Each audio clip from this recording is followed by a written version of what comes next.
Je suis le chemin, la vérité et la vie. Nul ne vient au Père que par moi. Jésus-Christ s'adresse à toi aujourd'hui. Ne quitte pas cette vidéo. Attends, ne la quitte pas. On se retrouve tout à l'heure. Tu comprendras pourquoi c'est ton jour aujourd'hui là. Alléluia.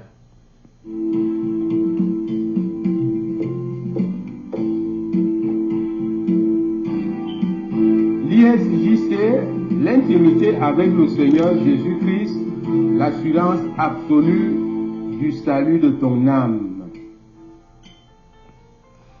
Alléluia. Bienvenue et bonjour, un très bon week-end à tout le monde. Bienvenue à l'ISJC. L'intimité avec le Seigneur Jésus-Christ, l'assurance absolue du salut de ton âme. Jésus-Christ te parle aujourd'hui. Il te parle encore.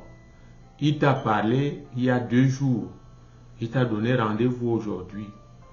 Alors, nous allons d'abord prier et puis tu vas ouvrir ton cœur pour écouter la parole de Dieu parce que c'est ton jour, c'est ton moment. Dieu d'Abraham, Dieu d'Isaac, Dieu de Jacob, Père éternel, Seigneur Jésus, nous te rendons grâce pour ces moments parce que tu as renouvelé à chacun d'entre nous le souffle de vie, 24 heures de temps, pour venir à ta présence et recevoir gratuitement non seulement cette vie, mais la vie éternelle. Et surtout l'éternité avec le Père lui-même, qui est comme toi, Elohim, Dieu puissant, Dieu très haut, Dieu majestueux et Dieu miséricordieux. Oui, Saint-Esprit, fais ton travail maintenant, car c'est toi seul qui convainc, c'est toi seul qui touche les cœurs. Amène toute pensée captive à l'obéissance de la parole de Dieu. Je couvre le studio ici par le sang de Jésus-Christ. Et toi aussi qui as pris, qui prends du temps pour écouter, sois protégé maintenant par le sang puissant du Seigneur Jésus-Christ. Ce sang qui a coulé 7 fois, toi et toute ta famille et peut-être tes invités. Soyez tous couverts par le même sang au nom puissant de Jésus-Christ. Nous avons prié. Amen. Alléluia, alléluia. Je suis très content de vous retrouver aujourd'hui pour continuer, n'est-ce pas, l'œuvre de Dieu ensemble. Aujourd'hui, tu m'écoutes. Demain, quelqu'un d'autre va t'écouter. Aujourd'hui, je prie sur toi. Demain, tu vas prier aussi sur les autres pour leur salut. Dieu t'appelle, n'est-ce pas, pour ta destinée. Il t'appelle pour un but. Ce n'est pas pour rien. Donc, nous continuons aujourd'hui à dire ceci. Jésus-Christ est le seul chemin qui mène au Père. Il n'y a pas deux. Je viens apporter ici un démenti formel à ceux qui prêchent et surtout à l'Occident qu'il y a plusieurs chemins qui mènent à Dieu. Et aussi, un seul est sauvé. C'est celui-là qui donne sa vie au Seigneur Jésus-Christ. C'est encore un démenti que je viens apporter. Ceux qui disent que tout le monde est sauvé. Tout le monde doit se retrouver à l'église parce que tout le monde est vraiment sauvé. Dieu est amour. Eh bien, Dieu a fixé les règles. Dieu a fixé les règles. Toi qui prends le temps de m'écouter aujourd'hui, cette règle s'applique à toi. Vous comprenez? Ce n'est pas de la volonté de Jésus-Christ que tu sois sauvé, c'est de la volonté de Dieu lui-même. Aujourd'hui, tu parles de Dieu, mais tu fais autre chose. Tu suis un autre maître, mais tu dis Dieu, Dieu, Dieu. Tout le monde va aller à Dieu. Écoute ce que Dieu dit. Écoute ceci.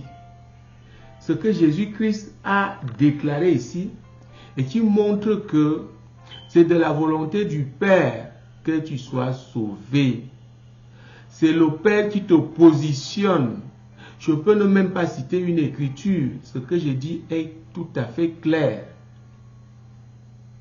Jean chapitre 6, le verset 44, Jésus-Christ a dit, nul ne peut venir à moi si le Père qui m'a envoyé ne l'attire, et je le ressusciterai au dernier jour. Sais-tu que c'est le Père qui veut te sauver, mais il t'envoie vers le Sauveur. Il a établi Jésus-Christ comme Sauveur. C'est lui le Seigneur et le Sauveur de ton âme. Mais c'est le Père qui te positionne. Le Père connaît le temps. Ça fait depuis qu'on te parle. Ne prenons pas le risque de toujours attendre et de renvoyer et de dire aka, laissez les gens tranquilles. Vous savez, le jour que j'ai su que beaucoup sont inscrits dans le livre de vie et ils vont en enfer, c'est le jour-là que je pleure toujours, parfois même pour les membres de ma famille et pour d'autres encore, qui aiment dire ceci, le temps de Dieu, oui, il y a le temps de Dieu, mais Jésus a dit, beaucoup refusent de venir à moi pour avoir la vie. Ça veut dire quoi? Tu es inscrit dans le livre de vie selon le principe qu'on trouve dans les actes. N'est-ce pas? Acte chapitre 16. Crois au Seigneur Jésus, tu seras sauvé, toi et ta famille. Ceci devrait s'appliquer automatiquement. C'est-à-dire que moi qui te parle là, comme j'ai cru, alors je n'ai plus rien à faire. Tous les membres de ma famille sont sauvés, mais que non. Jésus-Christ dit, beaucoup refusent de venir à moi pour avoir la vie. Nous devons faire attention, chers frères et sœurs en Christ. Ne récitons pas la parole de Dieu. Il est de ta volonté aussi parce que Dieu t'a donné le libre arbitre pour que tu crois. Tu dois croire toi-même, de toi-même, sans qu'on ne te force, parce que c'est peut-être là le jour que Dieu te positionne pour ton salut. Il y a aussi un jour qu'il va te positionner, il te positionne pour ta guérison, il te positionne pour ta délivrance. C'est Dieu, mais Jésus est le directeur exécutif des œuvres de Dieu. C'est Jésus qui sauve, c'est Jésus qui guérit, c'est Jésus qui délivre, c'est Jésus-Christ qui bénit. Et le Saint-Esprit qui est l'Esprit de Dieu est chargé de te livrer, de faire la livraison. Alléluia. Il faut une puissance pour que tu saches que tu es sauvé. Pour que tu donnes ta vie au Seigneur Jésus, il faut une puissance. Il faut une puissance pour que tu saches que tu es guéri. La guérison se passe spirituellement. Alors, pour que tu le ressentes dans ta chair, il faut une puissance. Cette puissance, c'est le Saint-Esprit, c'est l'Esprit de Jésus-Christ. Il faut une puissance pour que les démons, les mauvais esprits arrêtent de te tourmenter pour qu'ils partent. Cette puissance, c'est le Saint-Esprit. Et là, tu es au courant, tu sens que quelque chose se passe. Peut-être quand tu te réveilles, quand tu te lèves, au moment où je dis « Au nom de Jésus !» Et puis, tu rentres en transe, tu n'es plus conscient et après un temps, tu te lèves, tu regardes à gauche, tu regardes à droite, tu as honte parce que tu as mordu la poussière. Qu'est-ce qui t'a fait tomber? C'est le simple fait que le Saint-Esprit qui est la puissance de Dieu te fait la livraison, te donne la livraison de ta délivrance, n'est-ce pas, de ta guérison. Alléluia. On va prendre ici quelques écritures pour que tu essayes de, n'est-ce pas, de réfléchir. Je suis sûr qu'aujourd'hui, quelqu'un m'écoute parce que Dieu l'a déjà positionné. Vous savez, même quand une prière de délivrance arrive ou de guérison, moi je ne suis pas avec vous, je ne vous vois pas tout de suite, mais le Saint-Esprit me dit, prie à tel ou tel sujet, même si c'est une seule personne dans le monde entier, ça compte aux yeux de Dieu. Alléluia. Aujourd'hui, nous allons lire pour, n'est-ce pas, insister sur ce que je viens de dire, que c'est Dieu qui te positionne. Et Jésus-Christ a dit ces choses. Jean chapitre 6, verset 40. La volonté de mon Père, vous voyez, la volonté de mon Père, ce que quiconque voit le Fils et croit en lui est la vie éternelle, et je le ressusciterai au dernier jour.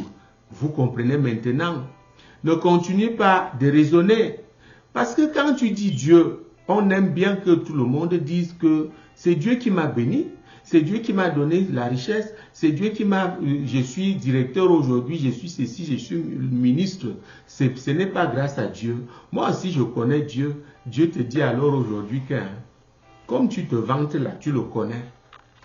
Pour que tu ailles là où il se trouve, tu passes par son Fils. Le Seigneur Jésus-Christ, alléluia.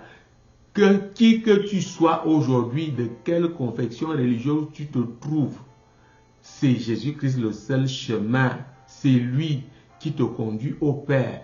Dieu envoie Jésus-Christ, va chercher Pierre, va chercher Ismaël, va chercher Amadou, va chercher Léon et tu l'amènes ici devant moi car c'est moi qui l'ai créé. Je veux maintenant qu'il me voie chaque jour, qu'il soit là où je suis chaque jour. L'intimité avec le Seigneur Jésus-Christ est chargée non seulement de te proposer, n'est-ce pas, ce projet-là du salut, mais quand tu es donc déjà à l'église, l'intimité avec le Seigneur Jésus-Christ, en tant que vision, en tant que ministère, te permet donc, t'enseigne, rebâtir le temple de ton corps, pour que tu vives avec Dieu chaque jour.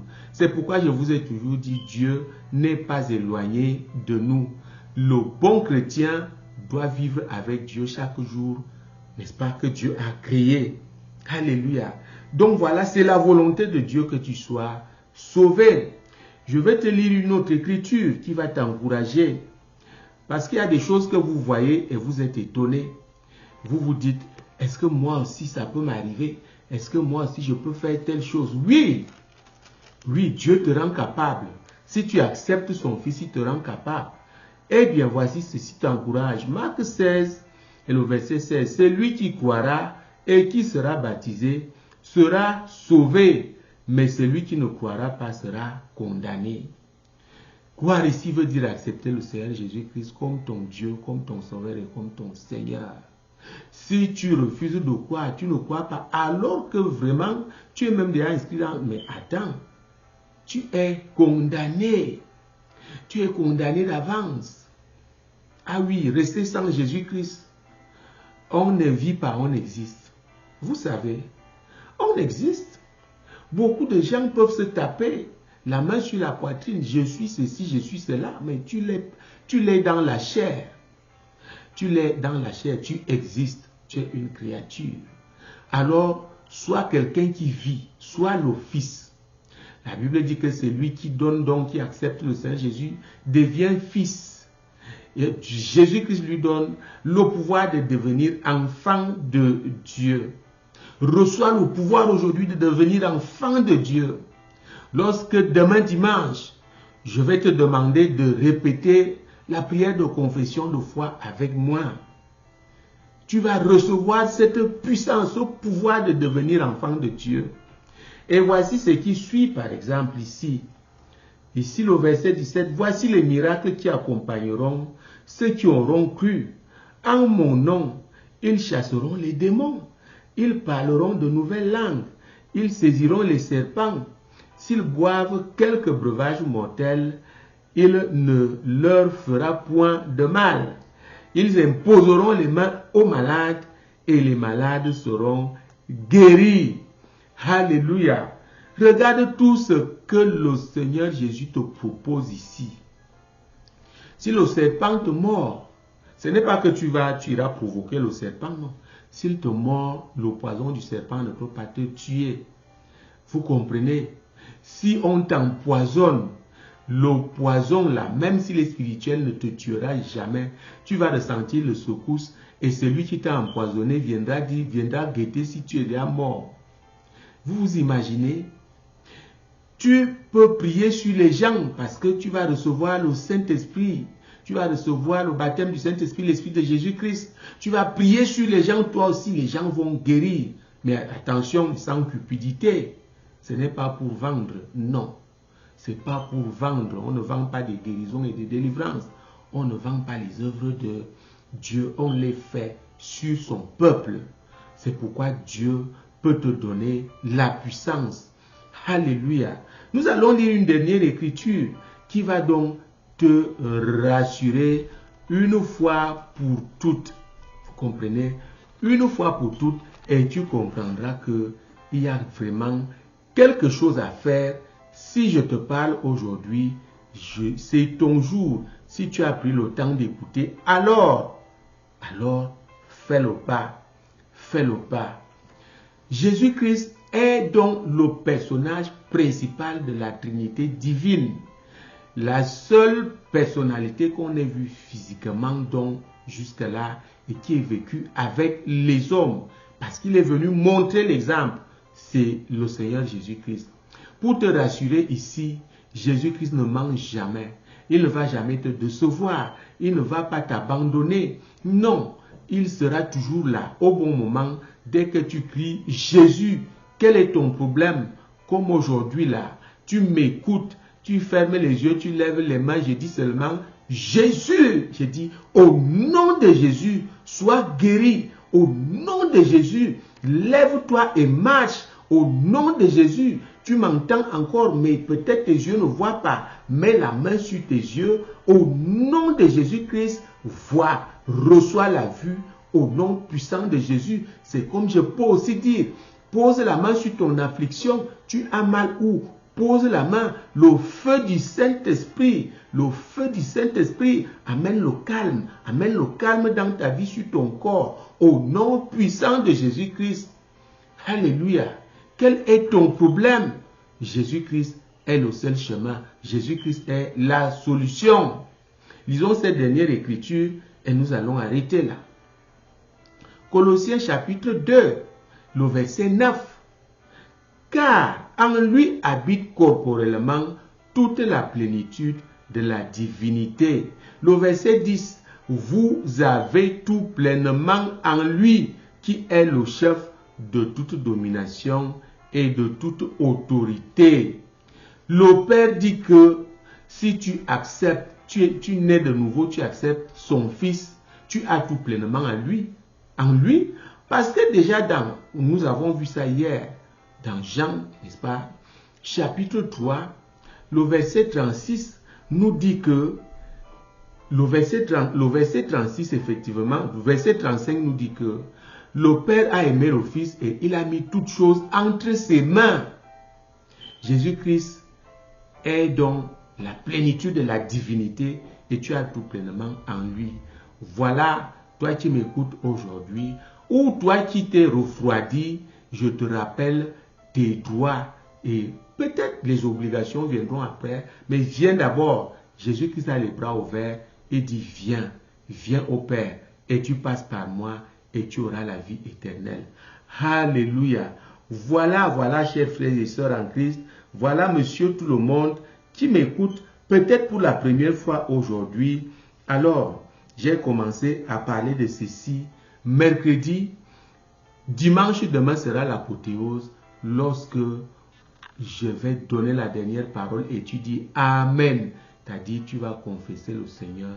Et voilà, sois béni au nom puissant de Jésus-Christ. Nous avons prié.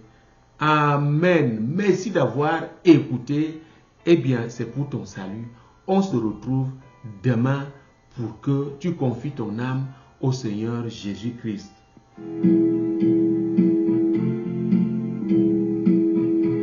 Jésus-Christ est vivant, Dieu n'a pas de fin et les miracles continuent.